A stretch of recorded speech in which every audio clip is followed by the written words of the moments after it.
I'm Jack McKinney from the National Scouting Museum. We're here in Dallas, Texas to visit a museum at one of the area's oldest scout camps.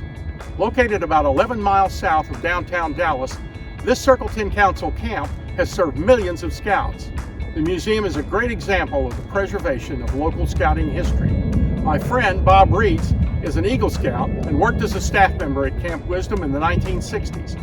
He has served as the museum's curator since its founding in 2001. Bob, can you tell us a little bit about the history of Camp Wisdom? Camp Wisdom was named after John Shelby Wisdom, who bought this property in 1901. He realized that scouts needed a permanent place to do all the scouting activities we do in the out of doors. Camp Wisdom started in 1923. We're now the oldest existing scout camp in Texas. The museum is in this building, directly in front of the main parking lot. What can you tell us about the history of the Jack Harbin Museum? The museum was named after Jack Harbin, a longtime supporter of Circle 10 Council. He was in charge of the Circle 10 Council Foundation for 29 years, received his Eagle Scout Award in 1931, his National Distinguished Eagle Scout Award in 1972. In his business life, when he retired, he was the CEO of Harbin and Company, the largest oil field supplier in the world. Well, let's go check out what's inside. Let us do that. Here's a portrait of John Shelby Wisdom, always known by Scouts as Daddy Wisdom.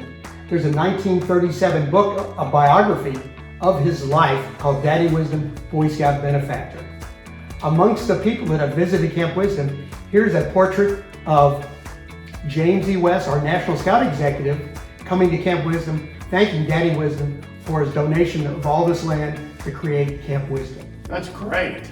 Bob, when I worked at summer camp here, I heard a lot about these patches and the white sharks. Can you explain what they were? Yes, the camp started in 1923. The first honor camper award was this big C with the owl inside there. The White Sharks of Dakota came in 1928. And you became, after your first year, you got the large felt patch. You had a green bar, a red bar, an orange bar, and then fifth year White Shark was the Roman numeral V. Both of these organizations ended when Micanopy Lodge came to serve Circle 10 Council as the honorary organization in our council. The Order of the Arrow. The Order of the Arrow. On my right here is the book Where Character is Caught, The History of Circle 10 Council, written by Dave Scott in 2013, researched right here in the museum. On my left shoulder here is an orange crepe canoe built by a father and his two sons that was featured in Farm Journal magazine in 1956. This is probably one of the coolest things we have here at the museum.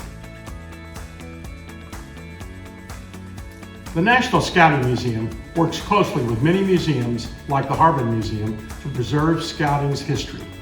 The museum offers training in conservation techniques, research, and museum operational issues, and presents workshops at the Philmont Training Center. Check the National Scouting Museum's website for information about these opportunities. Thanks, Bob, for the tour of the Harbin Museum today.